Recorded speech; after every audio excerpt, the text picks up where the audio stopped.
welcome. This is another episode of the All for the Culture show and podcast. Today we got a special guest in the building.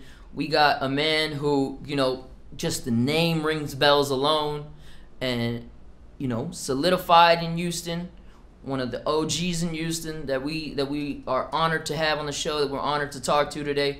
Mike Prince, man. How you doing, man? Thank you for coming on the show, man. I appreciate it. What's going on, my brother? How's it going? It's all good. So, man, we just, we wanted to talk to you today. We know your history a little bit. We know the last name Prince. We know all that. So I wanted to talk to you. How was it growing up being a Prince, seeing Jay Prince is your uncle or your? No, we first cousins. We first cousins. Yeah. How was it seeing that? Like, how was it being around that kind of history and that culture and stuff like that? Well, for one, as far as being a Prince, it didn't start, you know what I'm saying, and it won't end with him. Okay. You know what I'm saying? Yeah. For my family itself and the whole, we always been family and well grounded and embedded. Okay. So before the culture of hip hop in the South, yeah. You know what I'm saying, then he's definitely solely responsible for that. Yeah. And just watching that whole transition and creation. Yeah. You know what I'm saying? It was amazing, you know what I'm saying? Because it had to be. Yeah, it was amazing, and it still is, just to still be 30 years and running, Yeah, as an independent company, so it wasn't nothing but more motivation for anyone else paying attention to the whole movement. Dang. So at that time when you saw Scarface and the Ghetto Boys and all the beginning, what age were you? Were you old enough to understand it? Were you old enough to like? I was part of the run. You know what I'm saying? Okay. It's like I just wasn't an artist. Okay. In that sense. You know what I'm saying? Yeah. I used to take the first records to school and hustle the records. You know what I'm saying? Okay. When they had the vinyl, I'm like, soon as we dropped the first Ghetto Boys, Car Freaks. You know what I'm saying? I'm up in my school like I'm the shit. I got the Ghetto Boys, Car Freaks. You know what I'm saying? So that was like a little bit of my hustle. Yeah. Was pushing the record. Made you popular in school, I'm sure, huh? Oh yeah, very much more popular. Yeah. And so when you think about you doing music now, how do you think watching that and seeing that shaped you as an artist and influenced you as an artist now? We always had love for, the culture and the music itself. As far as me wanting to dedicate myself to it, then that was something different. Okay. You know what I'm saying? That's just like you have people that love boxing. Yeah. But they don't want to dedicate themselves and be a boxer. Yeah. You know they just want to watch it from afar. They want to watch it from afar. You know what I'm saying? With me, I was always very business oriented. I always wanted to create situations and reinvent situations and see how can I maneuver this way to make a bag this way. Because I have a different respect for artists versus me being a manager of artists. You know what I'm saying? Me, sports and entertainment. Yeah. So when I became an artist on this side of the table, then I'm like, man, it's really some work with this here. Okay. But I understood the whole politics of it. Okay. And I understood the game, so I'm more prepared than a lot of the artists today. Yeah, exactly. You dig? And that's the difference, you know what I'm saying? When people think, okay, I just go in the studio, I do this here. That's a small percentage of the work that need to be done. Yeah. That's why the success is a small percentage. Wow. Yeah. He's dropping some gems, man. Yeah. Oh, wow. Okay, so you talked about the sports management for a second. Were you also into that with your cousin and doing the boxing most and all definitely. that? You have Jay Prince Boxing. Yeah. You have Prince Boxing. You have a slew of boxers. Yeah. You know what I'm saying? So and that's really something that's really that we're trying to take over also. You know what I'm saying? Because we're real deep into that boxing scene. Y'all still into it? We have a fight coming up June 17th. Next Saturday, Andre Ward. Oh, okay, yeah. He's doing that's one of his fighters also. You know what I'm saying? So we'll be in Vegas for that. He was involved with Floyd Mayweather at one time too, right? He started Floyd Mayweather's career when he's a professional. He negotiated his first 5-fight HBO deal, and Floyd ain't looked back since. Was that after he left I forgot the white guy's name, the old white guy.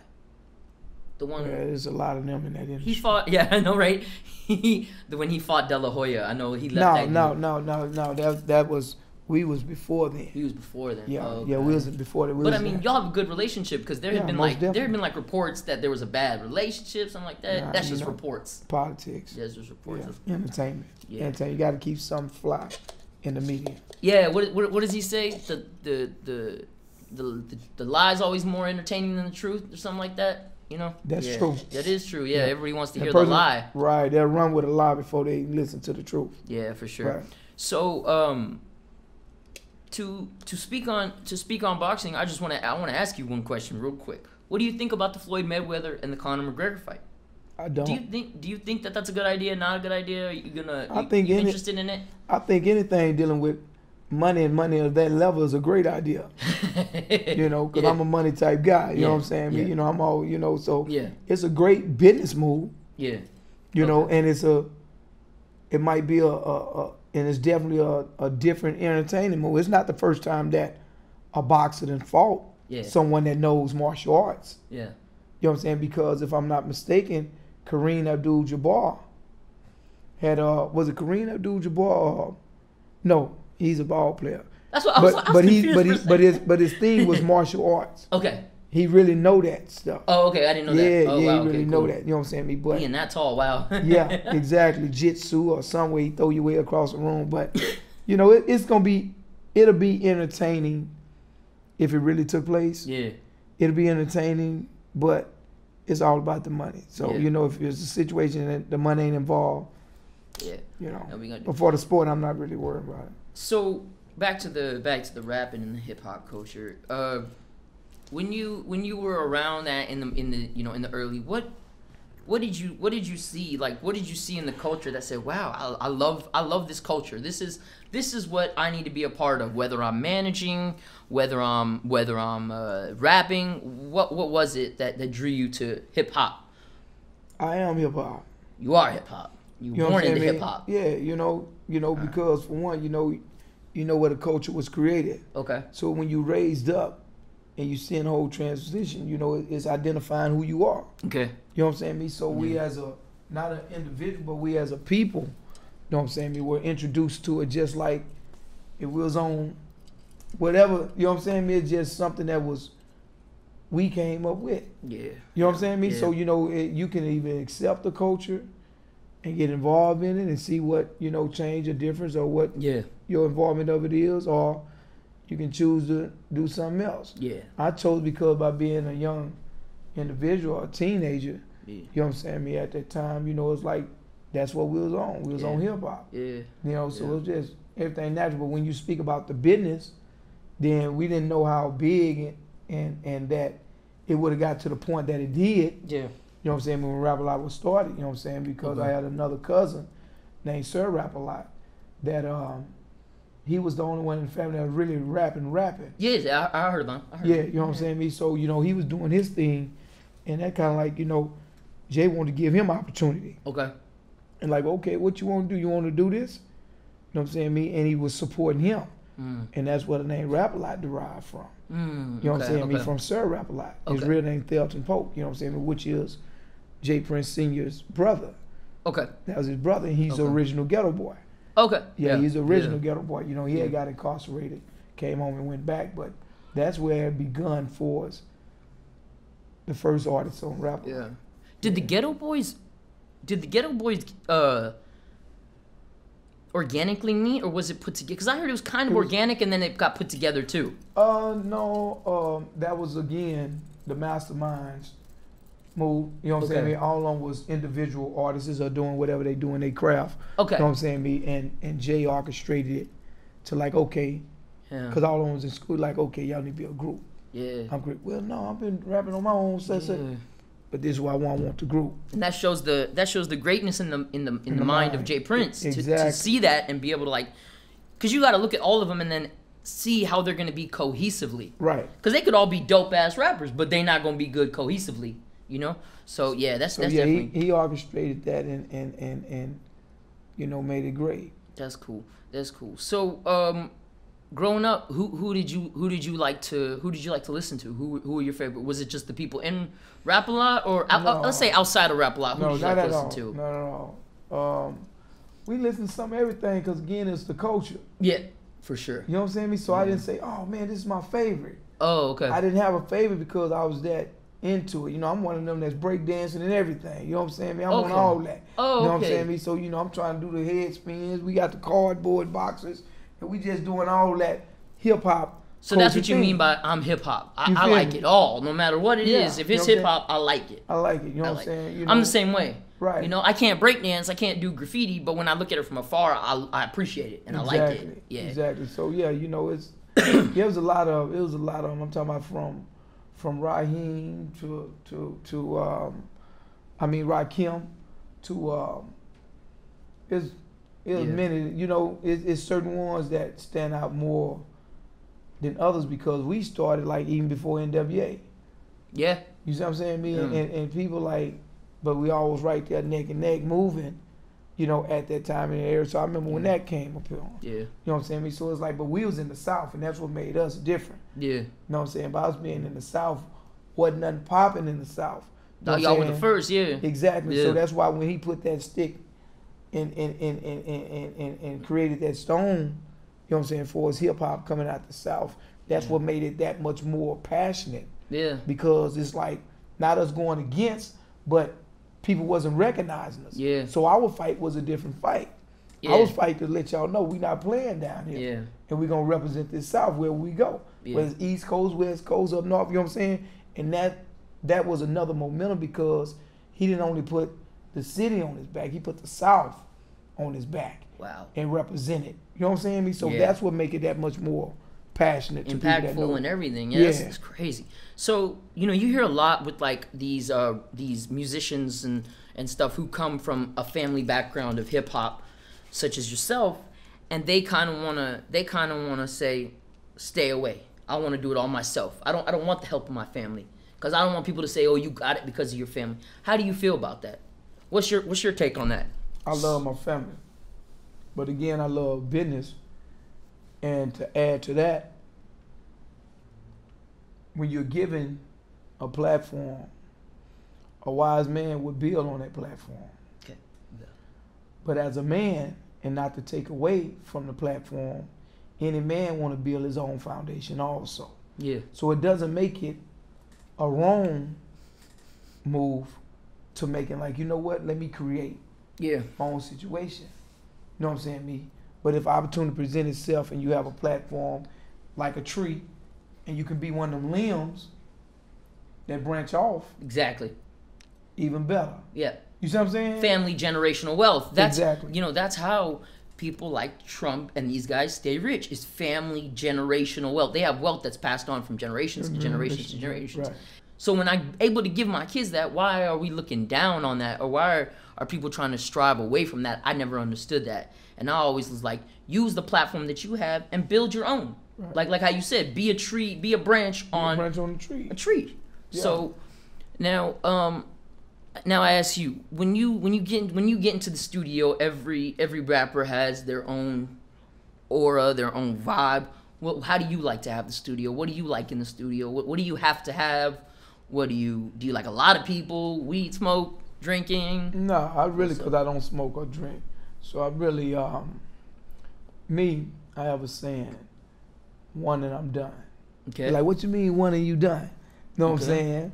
I go in there, I do it, and I'm done. You know what I'm saying? I don't have no, that's why you say, man, the music at, ooh. I don't go record just to record. Okay. I go and record with a purpose, get the business done. You have the song written and all that done and everything. No, I go in there and I do it. Oh, okay. You know what I'm saying? I go in there, I might listen to some music. Mm-hmm. If I hear a track that I'm liking, load that up. Let me get that. Okay. And that's what I run with. Okay. And I just, come with it. And then once I perfect that and have it like I want it, then I'm done. Mm-hmm. And I'm gone. I'm not one of them artists that hang in the studio every night. Oh, okay. I see what you're saying. Every night. It's a party type. No. It's just business. It's business. I like that. You see what I'm saying? That's what works for me. Yeah. See, many people have different other elements. Some people want to hang in the studio 3-4 weeks. Yeah. The work is not in the studio. Yeah. You know what I'm saying, me? The business is not in the studio. Yeah. You know what I'm saying? Go handle that and come on get to work. Yeah, for sure. You know what I'm saying? Yeah. And that's how I look at it because, like I said, a lot of artists on out here grinding. They just thinking, oh, I'm an artist, I'm in the studio, and I'm woo-woo, so I throw a mixtape out there. I'll upload a mixtape. That's not that. Yeah. That's not it, man. You gotta work it, man. Yeah. I'm just sitting here thinking, you know how you had said about the fact that Rap-A-Lot been in this 30 years, right? That's right. That's crazy to me because you see labels that start out from the beginning, they don't really last that long. And then you hear about things like the Supreme thing, the Supreme Rap-A-Lot collaboration, which, by the way, if you have any, we would love to get some. I've been looking all over. I've been looking all over them. They should on eBay for like $300 now. Yeah. Those things are fire, and when I saw that, I was blown away. Did you see that collaboration happen? Did you see how it came about? And if you could, talk to us about that. It was a negotiation with one of my younger cousins, which is James Prince Sr.'s son, Lil J, Isaac Prince. And, he was into the Supreme thing. He had been communicating with him a lot. Okay. And he presented it, Wow. We always get people present something. Yeah. You know what I'm saying? That they're trying to capitalize on dealing with his company, you know what I'm saying? But, he's like, look, they want to get behind this here, and you're not really familiar with Supreme, but this is who Supreme is. They do exclusive gear, this and that and another, and I think it'd be a great opportunity, this and that and another. But anyone that understands the business understands that the entity of Rap-A-Lot itself is still a strong power. You know what I'm saying? So it's not something that they couldn't have went done as a company and revised and put a bunch of Rap-A-Lot gear. It's gonna go. Yeah. You know what I'm saying? Mm-hmm. But on a business sense, it kind of made sense because it was exclusive. I liked that. I really liked that. I really liked how it was for a week. And you know why I liked it? I liked the fact that only because it was with Rap-A-Lot. I don't know why. It was just something cool about that. You can get a Rap-A-Lot jacket for a week and that's it. Right. I don't know why. It just seemed cool. And then the fact that a young company like that's really messing with the young generation, fucking with the young generation, is also fucking with a company that's been around 30 years. 30 years. We go back to showing you the greatness and the mind of a J Prince Sr. and a Rap-A-Lot, and just having a good team behind you. Right. You see what I'm saying? Because his sons, all these people, you got a good team. That's how you get these deals, I feel, And that leads me to my next point is, I know Drake was discovered by Jazz Prince.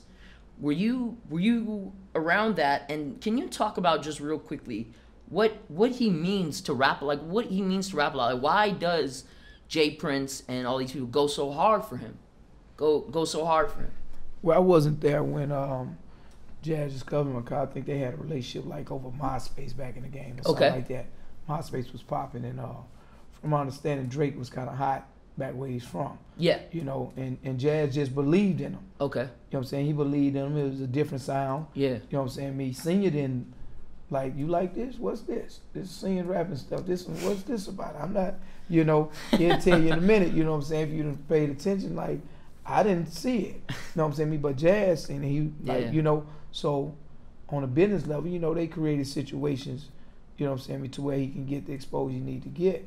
And we ride for all hours like that. You know what I'm saying? Okay. It just happened to be that Drake is Drake.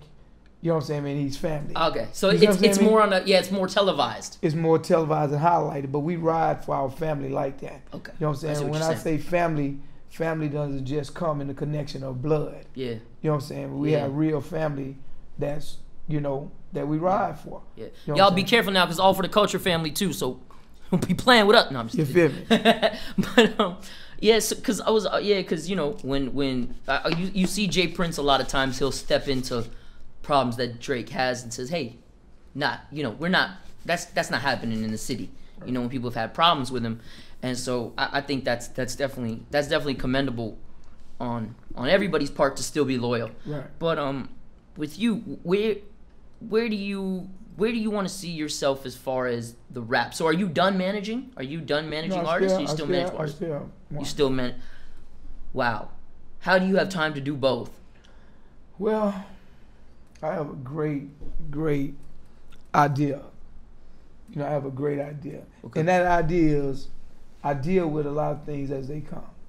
You know what I'm saying? I'm very spontaneous myself. Okay. You know, I'm very much spontaneous, but I stay mobile. And I continue to work my phones like every day. You know what I'm saying? You know, and if it's something that I need to do, I just try to prioritize it. Okay. Because it's not just balancing the industry, it's also balance with family. You know what I'm saying? You know, it's balancing with friends. You have to find that. You have to find your balance. Yeah. So if you're able to find your balance, then you're able to do anything, I feel. Yeah. You know what I'm saying? Yeah, you know, sure. and not only that, you know, I'm a believer, so you know I'm gonna do all things through Him that strengthens me anyway, because He gonna continue to protect my mind, and I can keep on moving. Okay. Yeah. So, how would you describe your style and your rap swag? I never really tried to identify a certain style. Okay. You know, I just, like I said, I listen to the music, I listen to the track, and however I'm feeling, that's how I present it. Okay. You come up with the hook first, or the or the verse first, I come up with the hook. Okay. I come up with the hook. I think I come up with the hook first, and then I just go from there and build around that. Are you still are you doing the old school writing, or are you into the new school Lil Wayne, going the booth, spit 5 bars? No, I'm not no freestyle nothing, but I did on one of my records called I Like That. Yeah, it was basically when I was in the studio, I was listening to the track. And I said, I like that. I like that. Yeah. Yeah. And it just caught, and I just ran with it. You know, from that level. Okay, so you do write down and most definitely. Okay, all right, cool. So we also talked about we talked about this off camera. You have a relationship with Chris Brown, am I right? You do work with Chris Brown. Many of them, you know, Chris Gates. Tank. So how did you go about building these relationships? Was it more through your own hustle and your own management? Basically self, you know what I'm saying? Basically self.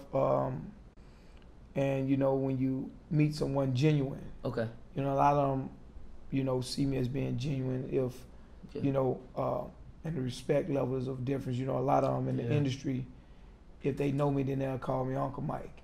You know what I'm saying? Me type thing, you know, that, you know, type of homage in that area.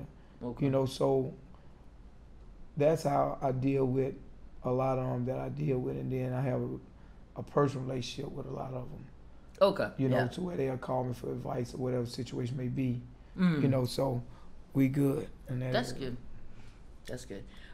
So the other question I had about music is, when you're in the studio, are you more of like that rapper that goes in, you know, and has to have everything a certain way, certain thing, or are you just like, you know, I know you said you go in, you want it done, you come out. But what I'm saying is, like, do you have people with you? Do you like to just keep it alone, or do you like to change it? Because what I've heard artists who say, when I'm rapping about certain party stuff, I like to have my parties and a crowd.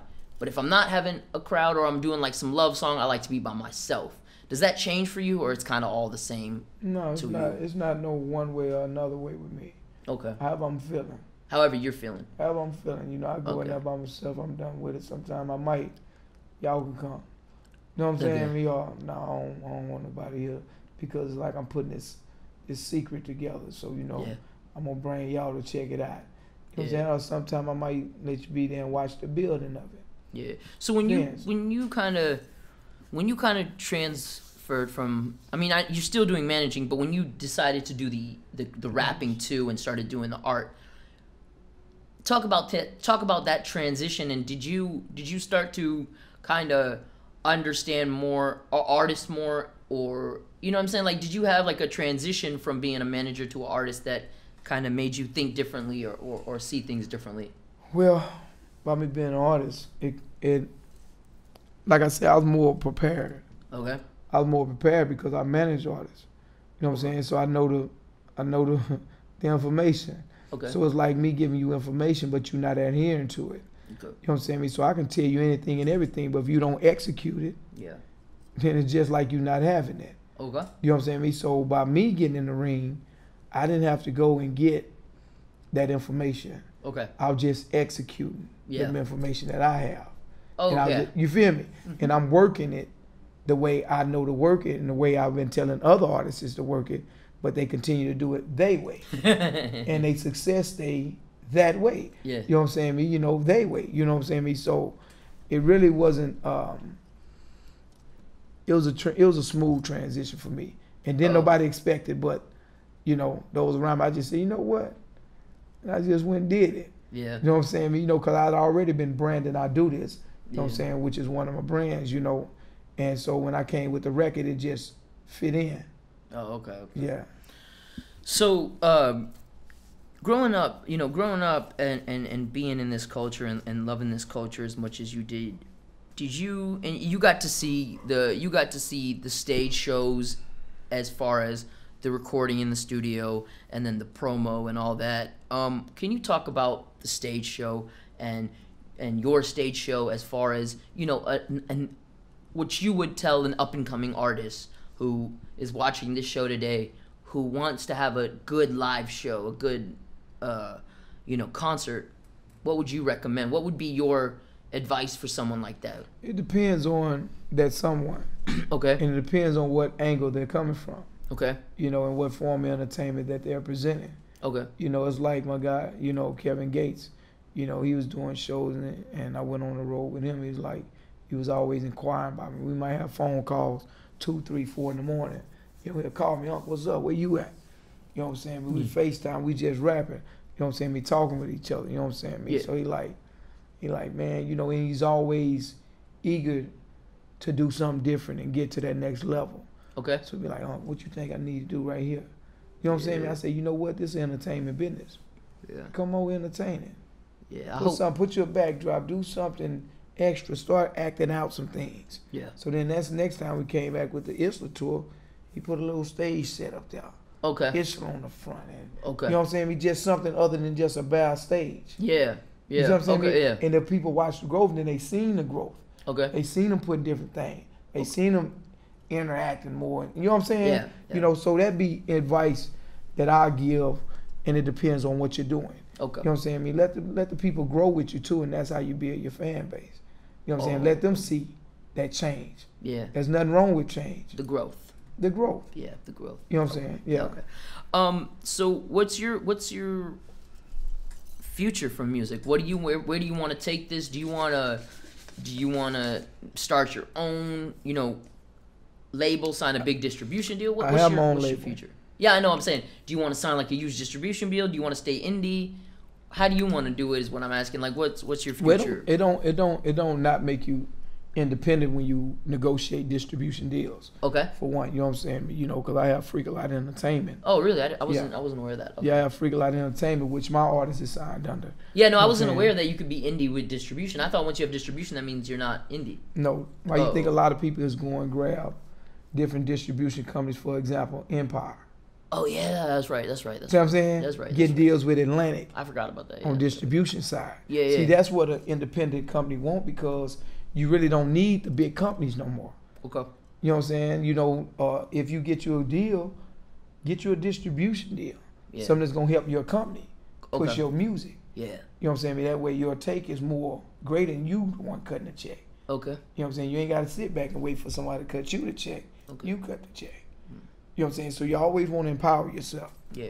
So you being a label owner, how would you tell a young artist is the best way to get your music heard by these labels, to get your music noticed?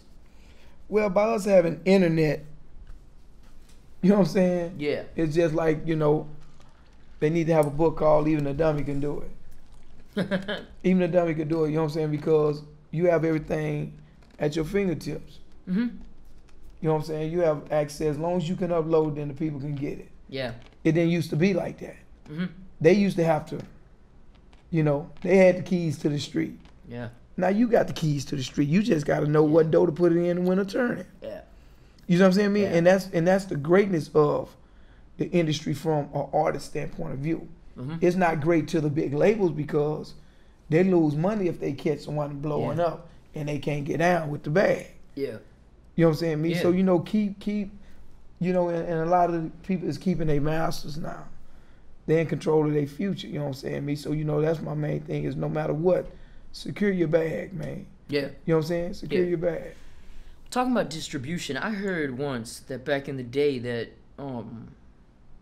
that J Prince, Irv Gotti, Suge Knight were all gonna start this type of distribution company, a major East Coast, West Coast, down south, yeah.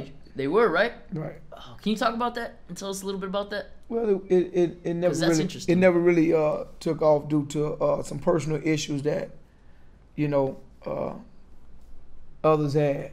You know what I'm saying? Like Irv went through his situation, then Suge went through his situation, whatever. So it never really took off. But he had already had a distribution company called Asylum. Yes. Back then, you know what I'm saying? You know, him and a guy by the name of Todd Marinovich. And wait, J Prince owns that Asylum? They were the ones came together and put Swisher House. When Swisher House started the movement, and the industry wasn't believing in that. Yeah. You know, he the one got behind him. Oh wow, okay. And flourished that and created that situation. Okay. You know, and Michael Watson tell you all the time, like, man, big ups to Jay, because he believed in us.